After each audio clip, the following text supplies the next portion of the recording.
Saludos emprendedores y emprendedoras hacks, espero que estén excelente. La semana pasada no los pude acompañar, pero aquí estoy de vuelta y de regreso. Recordemos que venimos hablando sobre el especial de DeFi, de finanzas tecnológicas, todo lo que tiene que ver con cuáles son las rupturas que ha tenido la finanzas descentralizada y qué es lo que realmente nos aporta las finanzas descentralizadas y también cuál es la diferencia con la tecnología financiera y una serie de aplicaciones de este tipo que han salido al mercado. Por ejemplo, Robinhood, PayPal, que es la más famosa, Skrill, Uphold, Nubank, etcétera, etcétera. Entonces comentamos también las más importantes del mundo. Bueno, recapitulando, bueno, sabemos que FinTech hace analogía o hace referencia a la Financial Technology, o sea, tecnología financiera, pero que utiliza las tecnologías de la comunicación e información. Hay diferentes tipos de FinTech, aunque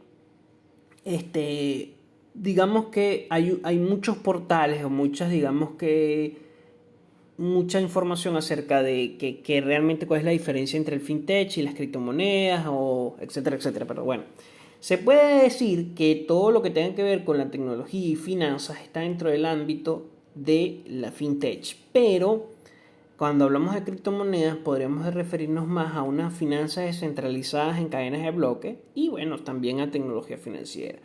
Tecnología financiera también se puede ver como aquellas empresas o aplicaciones que desarrollan siguiendo las pautas tradicionales de las finanzas, pero utilizando los nuevos métodos de tecnología o las nuevas tecnologías de información y comunicación como las aplicaciones móviles. En cambio, todo lo que tenga que ver con el DeFi o la tecnología financiera puede referirse más o está más allegado o apegado a todo lo que tenga que ver con el área criptográfica y descentralizada, que no es finanzas tradicionales. Entonces, bueno, hay mucha información al respecto. Lo cierto es que responden a intereses diferentes y eso también va a depender de la empresa a la cual se está estudiando o analizando, o a la industria. Pero podríamos tener que existen varios tipos de fintech. Están las de las finanzas personales, que mediante aplicaciones de este tipo podemos hacer gestionar nuestro dinero. Y existen los que son también otros tipos de tecnología financiera.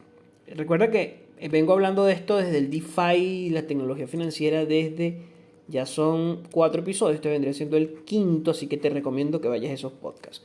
Antes vamos a seguir hablando de las noticias. Recordemos que a nivel macroeconómico, para continuar con el tema de los tipos de fintech, recordemos que a nivel macroeconómico agosto es un mes muy calmado y la volatilidad es mucho menor porque muchos grandes fondos de inversión y bancos toman pequeñas vacaciones. Ya estamos finalizando agosto, es probable que el día del 1 de septiembre se vean algunos movimientos interesantes. Podremos también apreciar quizá las potencialidades que nos trae el criptomercado. Y bueno, podríamos estar viendo el Bitcoin en nuevos máximos. Se estima, hay mucha, digamos que, ruido sobre eso, no nada más acá, sino que lo dicen también muchos otros portales. Hay muchas inversiones en criptomonedas y la bolsa está sobrevaluada, pero básicamente a nivel macroeconómico lo más importante es que la sesión fue tranquila, sin ningún tipo de relevancias o referencias relevantes y ligeras alzas en el euro 50, salvo el IBEX que retrocedió un menos 0,6. Bueno, básicamente algo muy muy de agosto en cuestiones de macroeconomía. Esperando la referencia de empleo en Estados Unidos, a ver cómo queda eso. Bueno, ahora con respecto a otros tipos de noticias de los modelos de negocios, tenemos aquí un modelo de negocio que me pareció bastante interesante porque ellos combinan la tecnología y vieron una potencial necesidad. Pero esta necesidad hay que ver hasta cuándo, es decir, hay que ver si ese modelo de negocio puede seguir escalando al ritmo, pero me parece bien interesante. Y es un servicio para rentar libros infantiles. ¿Qué pasa? Muchas personas, cuando muchos de nosotros compramos libros infantiles, pero son libros que quedan olvidados y no son utilizados, no son canjeados y básicamente ocupan mucho espacio en las casas, a veces ni siquiera se adquieren y pues, suelen ser muy costosos. entonces la gente no los compra, no los adquiere, pese a que son una muy buena herramienta educativa, porque te desconecta un poco de la tecnología, hay un poco de desintoxicación tecnológica y es bastante positivo para los jóvenes para que se acostumbren a la lectura u otro tipo de actividades diferentes que no alejados de la imagen normal tanto por televisor como por internet. Bueno, entonces la aplicación está pensada para brindarle a sus clientes, a aquellos que se suscriban, 8 libros por mes pensados para convivir en familia. Al mes siguiente se intercambian por otro paquete de libros, claro, solo si pagas la resuscripción y así sucesivamente. El negocio lo arrancó Arianna Trapote en 2016 con 90.000 pesos invertidos y 300 libros. ¿Dónde está realmente el punto o el foco clave de este tipo de negocios? Es ver cómo el emprendedor ve un potencial gap o una brecha y puede atenderla. En este negocio específicamente Little Bookmates, podemos ver que bueno, hay una dificultad en cuanto a la logística o al envío y al recibo de los libros que se prestan, y eso puede interferir directamente en la escalabilidad del negocio, ¿ok? Eso es importante tenerlo en cuenta. Otras informaciones importantes en el ámbito de los negocios. Vinco, se escribe con V-I-N-C-O, es una startup fundada en México, Monterrey, que trata de conectar con programas educativos y las necesidades de las empresas. Esta startup obtuvo 1.5 millones de dólares en inversión y una evaluación de 3.75 millones de dólares. Vinco, como les dije, o sea, ellos tratan de ver, oye, por lo menos hace falta project management en los currículos de los empleados, vamos a dar esto. Programación en Python enfocado en finanzas, esto. Criptomonedas y tecnología financiera, cómo digamos que lidiar con todo esto, eso es lo que vamos a dar. Básicamente en eso se basa. También tenemos que SoftBank batió su propio récord en inversiones realizadas en lo que va en 2021 con 117 deals. Recuerden que SoftBank lo hemos venido hablando y hemos visto que han tenido muchísimo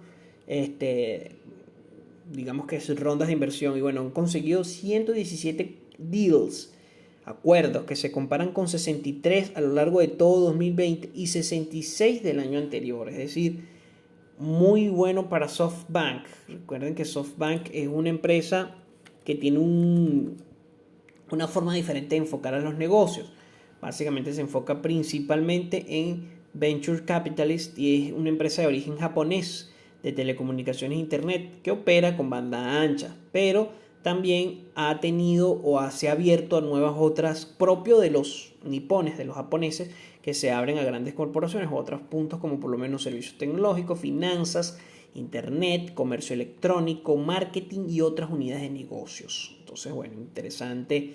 SoftBank con 117 acuerdos en lo que va de año 2020. También tenemos que Disney busca o está tratando de ver la manera de cómo licenciar su marca ESPN para que sea utilizada por casas de apuestas en un acuerdo que probablemente vale al menos 3.000 millones de dólares. Algunas de las empresas con las que ya ha tenido alguna serie de conversaciones fueron Caesars Entertainment y DraftKings. Recordemos también que dentro de lo que fueron los monthly reports, es decir, los reportes mensuales en cuanto al número de suscriptores, Disney quedó por sobre Netflix, Disney Plus quedó por sobre Netflix y por HBO Max. Esto es bastante interesante que lo tengamos en cuenta. Amazon logra un acuerdo con Affirm que permitirá a sus clientes dividir sus adquisiciones de $50 o más en cuotas mensuales. Las acciones de Affirm, AFFIRM, se dispararon un 48% luego de este anuncio. Añadió 8.000 millones de dólares a su capitalización de mercado, generando un crecimiento muy grande a la empresa. Y Square, que dirige también el CEO de Twitter, Jack Dorsey, está creando una plataforma de código abierto para desarrolladores donde se planea hacer un mercado descentralizado de Bitcoin. Todo un reto para una moneda como Bitcoin, que es de primera generación y que busca que se genere una red descentralizada o una red de intercambio descentralizada propia de Bitcoin. Y luego el anuncio del regreso de Cristiano Ronaldo al Manchester United, el precio de la acción se disparó un 10%. El equipo inglés vale ya más de 3.000 millones de dólares. Imagínense, un 10% por una adquisición. Igualmente pasa con el Paris Saint-Germain, el token de PSG, cuando contratan a Messi. Y recordemos que la historia del PSG es bastante interesante para los amantes del fútbol, ya que es un equipo nuevo que viene de la asociación, de la fusión, perdón, de dos equipos parisinos. Y bueno, es un equipo de los años 1970, casi llega a Serie B. Y bueno, las inversiones de cataríes son las que han propulsado y las que han permitido que crezca el equipo como tal y llegue a disputar finales de Champions, de la UEFA Champions League. Incluso su objetivo real de contratar a Messi, Sergio Ramos, tener a gente o fichajes como Mbappé y Neymar es para ver si pueden concretar la UEFA Champions League. Hubiera sido un honor haber visto a Cristiano Ronaldo y a Messi, pero no se concretó. Bueno, fue toda una especulación de los fanáticos. Ahora, con respecto a algunas tendencias interesantísimas, las ventas de Direct to Consumer o DTC continúan un crecimiento muy increíble. ¿Esto qué quiere decir? En Estados Unidos las ventas de este tipo de empresas se estima que llegaron a 175.000 millones de dólares, o se espera que lleguen a esa cifra, una cifra de 127% más alto que en el 2019. Ahora, por otro lado, en el país asiático de la India, entre enero del 2020 y agosto del 2021, las firmas de Venture Capitals o capital de riesgo respaldaron alrededor de 146 empresas de este sector con aproximadamente 500 millones de dólares invertidos. Se calcula o puede llegar a que este tipo de mercado alcance los 100.000 millones de dólares para el 2025. Dentro de la gráfica tenemos que para el 2015 representaba 76.66 millones de dólares y ya para hoy, para el 2023 se estima 174.000 millones. O sea, es una brutalidad en cuanto a crecimiento de direct to consumer, es decir, directo al consumidor. Es un tipo de modelo de negocio o una tendencia que va a ir en aumento. Vamos a hablar también de Vinebox. Vinebox o Vinebox es una divergencia, es una alternativa muy sencilla de un modelo de negocio que está bastante consolidado en el mercado por muchísimos años, y es todo aquello que se refiere al vino. Entonces sería Vinebox, Vinebox, le digo Vinebox. Vinebox es básicamente una alternativa muy similar que, por ejemplo, a los aficionados del vino les gusta recibir de diversas partes opciones de clubes o esquemas de suscripción que le permitan recibir botellas diferentes de forma periódica. Entonces Vinebox es una alternativa bastante interesante, pero con presentaciones en cantidades individuales. Es decir, no necesariamente tienes que comprar una botella entera, sino que puedes comprar para tomarte simplemente una copa. Entonces Vinebox genera este nuevo modelo de negocios. A sus clientes evidentemente le envían esos pequeñísimos frascos que equivalen a tomarte un trago de vino, de forma que puedas probar una mayor alternativa sin necesidad de tener que comprar toda la botella. Entonces es interesante también cómo es que se aprovecha esa gran oportunidad en cuanto a esas brechas, es decir, ver en esa necesidad otra necesidad extra, y a través de esa idea de negocio generar todo un esquema de una aplicación, de una inserción en el mercado, etcétera, etcétera. Antes de continuar, recuerda que si necesitas una empresa que pueda hacerte alcanzar tus objetivos de marketing, de ventas e inversiones, te recomiendo a Digisty Group. Digisty Group es una agencia de marketing e innovación en donde su equipo está conformado por desde publicistas hasta científicos sociales, donde manejan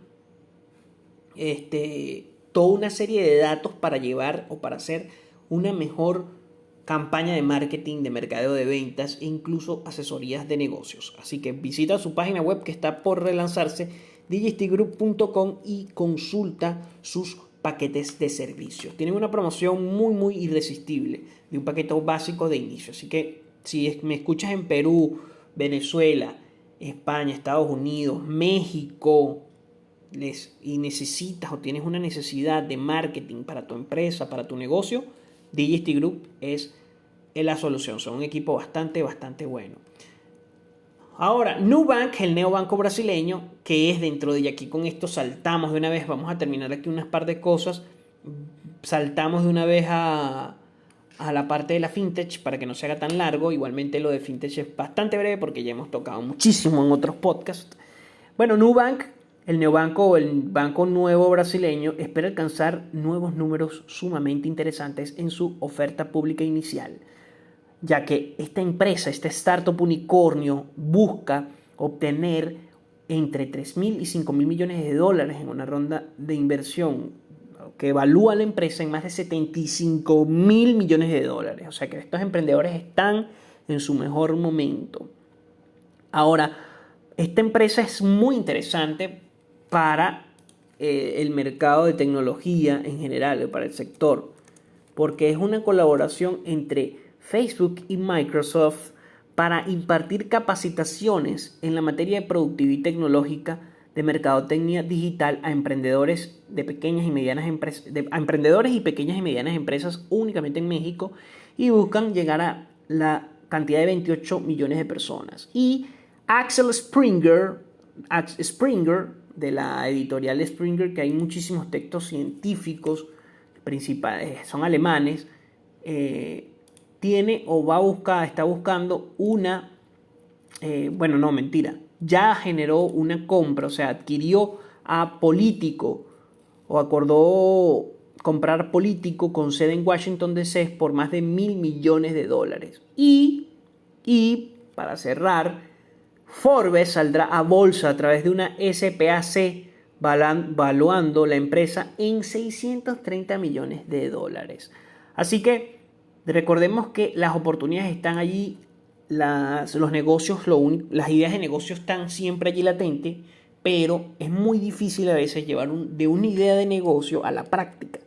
Y si tú quieres saber más de esto, te recomiendo que acabo de terminar de ver la serie Silicon Valley, está en HBO Max. Muy buena, de verdad que recomendable, porque te va mostrando cómo el emprendedor se va enfrentando a una serie de retos. Claro, la serie exagera muchísimas cosas, como una serie de comedia, pero más allá de eso te enseña muchas facetas del emprendedor o de los emprendimientos como tal. Te enseña cómo una idea no vale nada, sino toda la amalgama de hacerla posible es lo que realmente le da valor a esa idea de negocio, a ese emprendimiento. Así que muy importante eso. Y bueno, ya para comenzar hablando de las fintech, tenemos entonces que existen diferentes tipos de fintech. Están las de finanzas personales, que lo que busca es que tú gestiones las finanzas tuyas propias. Es decir, por ejemplo, PayPal puede ser principalmente para finanzas personales, o no comenzó como finanzas personales, pero hoy día se utiliza muchísimo para tener un control de tus finanzas personales. También está la aplicación 30, que es una aplicación que ha tenido bastante penetración en publicidad. Está una que se llama Zinly, Zinly, que ha tenido bastante publicidad también en Latinoamérica. Hay muchísimas en Latinoamérica de finanzas personales que te ayudan, por ejemplo, a tener un control sobre tu dinero. Está, por ejemplo, Nequi para Colombia. Está también incluso aplicaciones del estilo Uphold, que no solamente te ayuda a gestionar tus finanzas personales, sino que te da una serie más de aplicabilidades, incluso para los desarrolladores de aplicaciones. Tienen un API para poder desarrollar a través de su interfaz nuevas aplicaciones utilizando algo así como lo que hace WhatsApp. Claro, hay que comprarle a ellos la posibilidad o pagarle a ellos la posibilidad de gestionar o de poder escribir o reescribir su código. Y esto es una de las cosas que se diferencia con las plataformas de criptomonedas o criptográficas, en donde la mayoría, o si no todas, son de código abierto. Por lo menos XLM te permite desarrollar toda una serie de nuevas aplicaciones solamente a través de su código abierto, XLM. Entonces es un protocolo blockchain bastante interesante. También está XTZ o Tesos, que te permite hacer exactamente lo mismo, pero digamos que muchísimo más enfocado en la parte de las finanzas corporativas, ¿ok? En cuanto a XLM. Incluso, hablando de eso, tenemos entonces que XTZ es una muy buena inversión, ya que ha firmado muchísimo. O sea, no lo digo como inversión, lo digo como una recomendación de investigación. Recuerden que todo lo que yo digo acá son simplemente opiniones basadas en mis investigaciones propias, no son recomendaciones de inversión. Esto es un gran disclaimer. Ok, lo cierto es que la moneda de XTZ tenía una serie de rondas de inversiones que ha permitido, ¿verdad? O ha generado tener una gran potencialidad en el mediano corto plazo, ¿ok? Importante que lo analicen. Por ejemplo, ¿por qué el precio de Tesos este mes solamente ha ganado 83%, 85%? Es primero que la red de Ethereum está colapsada, y ahí vamos a hablar también un poco de noticias de cripto, pero también está relacionado con la fintech. No quiero divagar tanto, pero todo esto se interrelaciona y yo sé que así el podcast se hace mucho más dinámico. Entonces, bueno, lo cierto es que la red de Ethereum está actualmente buscando cambiar de la POW a la POS, que es de Proof of Work, prueba de trabajo, los mineros estos que hacen ruido y todo, a la POS, que básicamente es prueba de tenencia, es que sirve como cuando tú tienes una cuenta bancaria y depositas dinero en el banco. Ese dinero ayuda al crecimiento propio del banco y es una prueba de que la gente confía en sus políticas financieras. Ahora, ¿qué pasa si ese banco, todos los ahorristas sacan su dinero? Evidentemente el banco se va a ver en aprieto, se va a ver mal, no va a tener el rendimiento que prevén, no van a alcanzar sus objetivos. Entonces, en ese caso, básicamente lo que busca el Proof of Stake es generar una economía desinflacionaria a través de la prueba de tenencia. No todas las monedas tienen este tipo de política desinflacionaria, ni no todos los tokens, pero la mayoría busca generarlo. En este caso, por lo menos el XTZ busca eso, y como Ethereum tiene ese problema con la migración de la red POW a la POS, los gas han subido muchísimo. Entonces, hay muchísimas ahorita competencias a Ethereum, y si Ethereum no soluciona esto, oye, veo muy mal de verdad la empresa. Veo muy mal pese a todo lo que ha hecho, incluso la moneda. Puede que muchos analistas digan que siga subiendo, pero hay gente que le está ganando la competencia, y una de esas es BNB, Polygon, Solana, XTZ.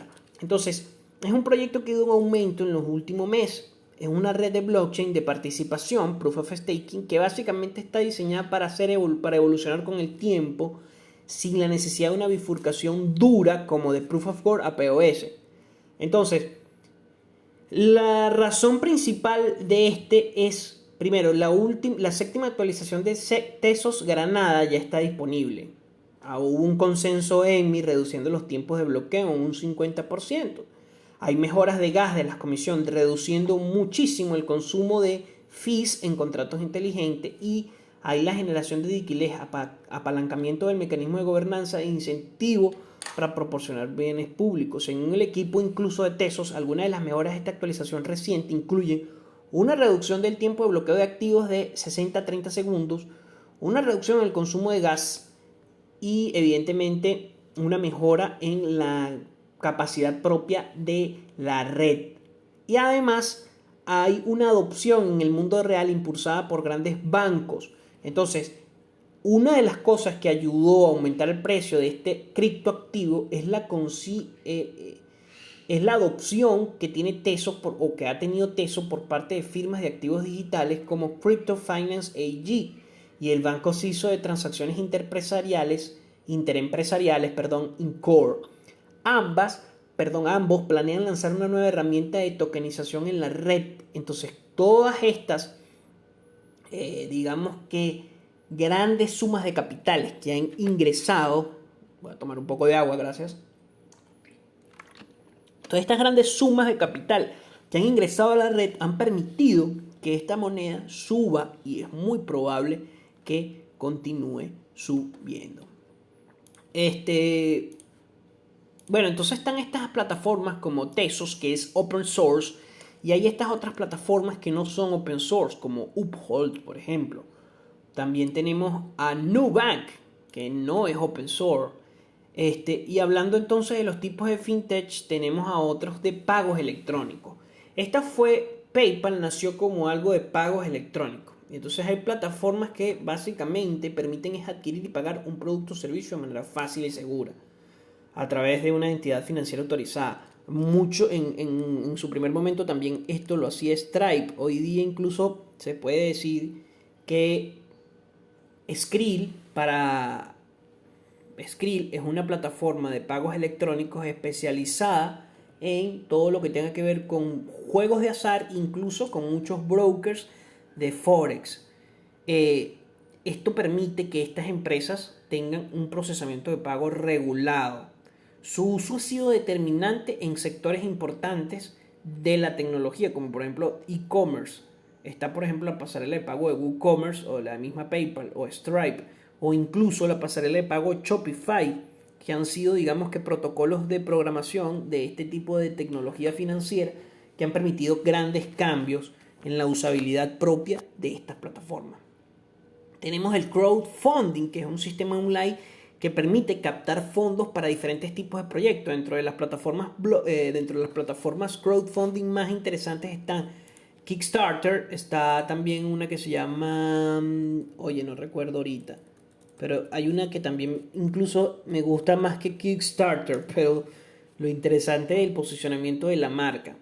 Lo cierto es que Patreon también es otra, CrowdSupply, WeFunder, y son plataformas que permiten que Indiegogo son plataformas que permiten la recolección de dinero o de capital para determinados proyectos, incluso para acciones benéficas, como por lo menos GoFundMe, o incluso para apoyar a creadores de contenido, como es el caso de Patreon. Entonces está ese crowdfunding. Básicamente, cuando tú inviertes en un crowdfunding, tú eres como un mecenas de la era digital. Eres como un patrocinador, un mecenas de la era de esta era del siglo XXI. Y está también los bancos virtuales. Entre los bancos virtuales tenemos a plataformas o multiplataformas como por lo menos Uphold.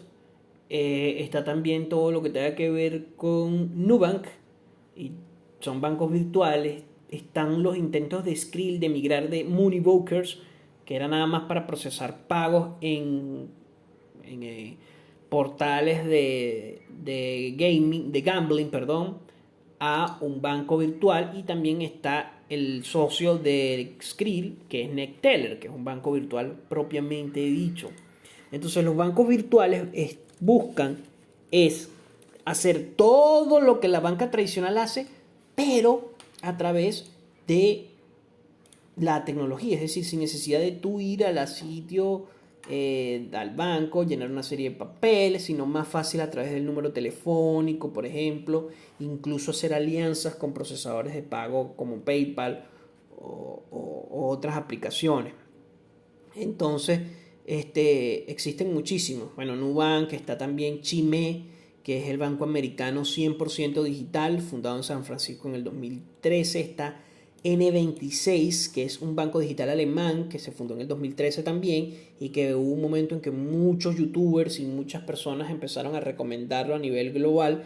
N26. Está Revolut, que es un banco digital para notificaciones de pagos instantáneos, es un banco de Londres muy famoso. Está también uno que se llama Tandem, que es un banco digital londinense, fundado por Matt Cooper, Michael Kent y Ricky Knox, y va en camino a ser una empresa unicornio en el Reino Unido. Está también Monzo, que es un banco digital londinense, Está también, como les comenté, quizás no Hall no es un banco digital, pero ahí tienen conexiones con los bancos. Y vale la pena destacar que también es de Londres. Skrill también es de Londres. Recordemos que en Londres está la City de Londres, que es el corazón financiero del mundo, y que bueno, eso está allí como que qué pasará con la City de Londres post-Brexit.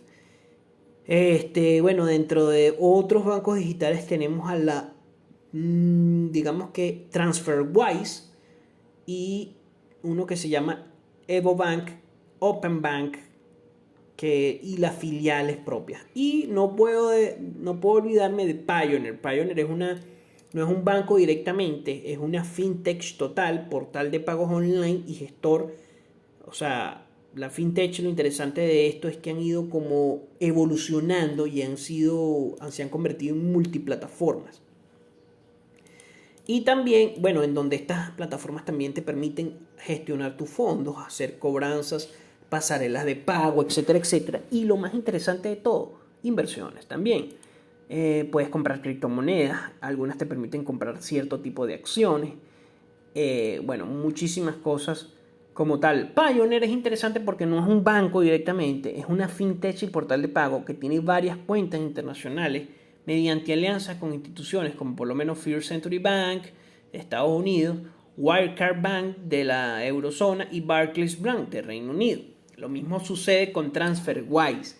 Entonces, bueno, para finalizar el programa de hoy, tenemos entonces que las fintechs tienen varios usos, y lo interesante es que su evolución ha sido muy, muy acelerada, y también que ha permitido que se diversifiquen, es decir, por lo menos una empresa como que en un momento comenzó siendo un procesador de pago personal, se convirtió en otras cosas como para generar incluso facturas como PayPal para comprar criptomonedas, o el caso incluso de Skrill, que pasó de nada más pagar para sitios de gamblers a buscar ser un banco digital, y el caso de Nubank también. Entonces, bueno, estos son casos de cómo todo se va acomodando o generando nuevas opciones para que el consumidor se sienta más cómodo. Incluso programas de fidelidad bastante interesantes dependiendo del nicho. Espero que te haya gustado el podcast de hoy. Recuerda suscribirte, compartir este podcast. Esa es la única forma en que me puedes ayudar. Yo no tengo ni Patreon ni nada por el estilo. Voy a sacar quizás un podcast exclusivo para todos mis patrocinantes, pero todavía no lo voy a hacer. Así que la única forma en que tú me puedes ayudar es compartiendo este podcast. Si lo compartes entre tus amigos, las personas que les pueda interesar, comentándome, etcétera, etcétera, incluso hasta invitando que se suscriban, sería de gran ayuda para yo poder continuar brindándote contenido muy nutritivo semana tras semana. Recuerda visitarme en www.emprenderhacks.com y no perderte ninguna de mis publicaciones. Nos vemos el próximo martes o miércoles, y espero que hayas disfrutado este episodio de hoy. Gracias y nos vemos, emprendedores. ¡Ja!